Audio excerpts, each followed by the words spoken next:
Empezamos con el tema de la proforma. El asambleísta de Alianza País, Esteban Albornoz, ponente de la proforma 2019 y de la programación presupuestaria cuatrianual 2019-2022, ayer en Contacto Directo anticipó que hoy la Asamblea no aprobará la proforma y el programa, sino que presentará observaciones. Veamos. Nosotros creemos en este momento que es importante, con el fin de seguir el proceso constitucional, que podamos observar la proforma presupuestaria, por ejemplo, para corregir y reasignar los recursos para las universidades. Conseguir eso y otras correcciones, si se quiere llamar, o otros ajustes, se hace a través de la observación. Luego ahí el gobierno tiene 10 días para analizar y remitir, ¿no es cierto?, una nueva proforma presupuestaria, considerando los pronunciamientos que ha hecho la Asamblea Nacional con el fin de tener un presupuesto. Jaime, líder del PSC, buen día, bienvenido a Contacto Directo. Buenos días, Alfredo, a usted y a todos los televidentes de Guavisa. El artículo 295 de la Constitución determina que en caso de que la proforma sea observada, el Ejecutivo tiene 10 días para enviar nueva propuesta si es que acepta dicha observación, que no alterará el monto global, solo sectores de ingresos y gastos. Si hoy la Asamblea no toma ninguna decisión, mañana la proforma entra en vigencia. ¿Está de acuerdo en observar la proforma? Nosotros vamos a abstenernos, Alfredo. Lo hemos hecho siempre cuando no estamos de acuerdo con el fondo y con la forma de un presupuesto. Un presupuesto no es cuestión de observarlo por ciertas cosas. Un presupuesto debe responder a una filosofía. Debe ser un instrumento de desarrollo y de progreso, no un simple listado de pagos de sueldos y de pagos de deuda. Además, este presupuesto, entre otras tantas cosas, tiene una serie de inconsistencias en los ingresos y en los egresos. En los ingresos, por ejemplo, se ponen como ingreso permanente $1.000 millones de supuestas concesiones que no existen y se van a hacer. No sé cómo puede ser permanente lo que no existe. Y se toman 1.000 millones de una meta de 6.000 para este primer año, que sería el más difícil de este intento. Positivo en cuanto a hacer concesiones, pero realmente muy optimista, por no decir ingenuo, en cuanto a que se vayan a obtener $1.000 millones el primer año. En segundo lugar, la parte petrolera. El precio está bien, el precio es racional, estimar $58 por el petróleo, pero una producción petrolera que viene cayendo de 3% en 3% cada año, ahora se la lleva casi a un récord de producción petrolera, únicamente superado por el año en que se puso en vigencia el funcionamiento del oleoducto Cruz Pesado, 565.000 barriles diarios. Ojalá fuera así, pero eso no se explica más allá del optimismo en ciertos campos petroleros. El crecimiento económico lo fijan en 1.43, mientras la CEPAL lo fija en la mitad. El deflactor presupuestario también, a nuestro juicio, peca de optimismo. Repito, no estamos diciendo que mienten, estamos diciendo que no exhiben los sustentos para eso. Y en los egresos, la señora ministra... sí, pero ahí, por ejemplo, tenemos lo siguiente. En cuanto a los sectores de gasto, los más importantes son sueldos, servicios de la deuda y subsidios.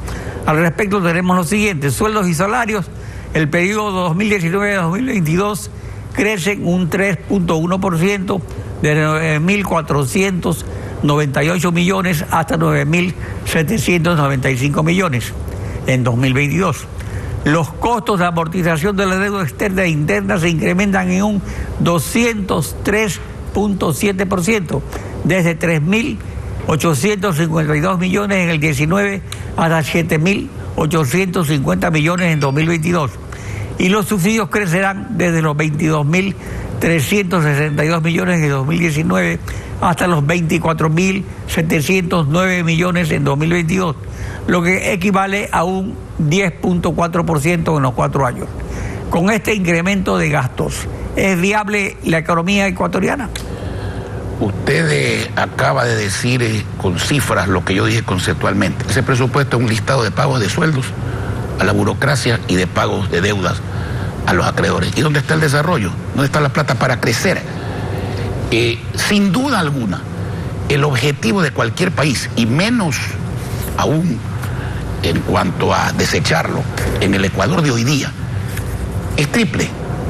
1, bajar el gasto público. 2, hacer crecer la economía. Y 3, vivir para hacerlo. Vivir para hacerlo quiere decir manejar bien la deuda.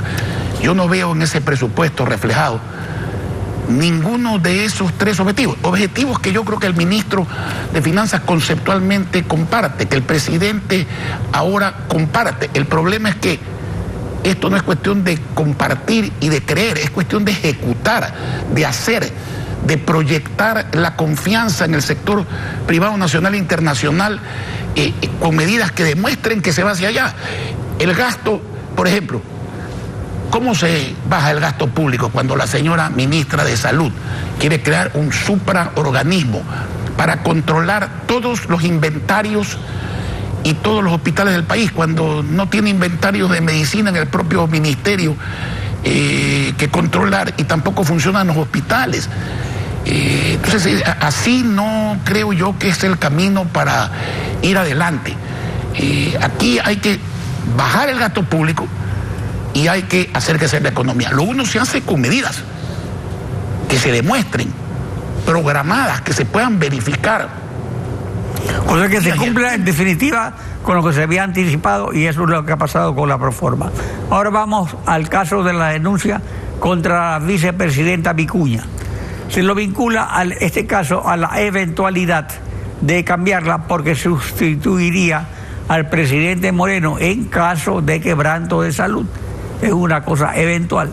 En esa eventualidad, ¿sería factible adelantar las elecciones presidenciales y sustituir a la vicepresidenta? A ver, yo creo que ahí hay una confusión de conceptos, con el debido respeto. Primero, todo caso de corrupción probada es grave y hay que sancionarlo. Segundo, conceptualmente usted tiene una acusación, hay que probarla acorde a la justicia y acorde a la objetividad. Tampoco esto es cuestión, y peor en época de elecciones donde se prestan las situaciones a muchas cosas, de hacer politiquería. Pero supongamos que esto se prueba y que la señora vicepresidenta es destituida. El presidente lo que va a hacer es nombrar otro vicepresidente, como hizo con el caso del señor Glass. Yo no veo en esto la caída del presidente. Ahora, si el presidente se enferma, fallece, tiene un accidente, y esa es otra cosa, pero eso no tiene nada que ver con esta situación. Yo creo que desgraciadamente, y lo digo como ecuatoriano, esto hace mucho daño al Ecuador. Imagínese usted invertir en un país con un ex presidente procesado, un ex vicepresidente preso, con presidentes de asamblea, contralores y procuradores y fiscales destituidos, y ahora con un segundo caso de vicepresidencia.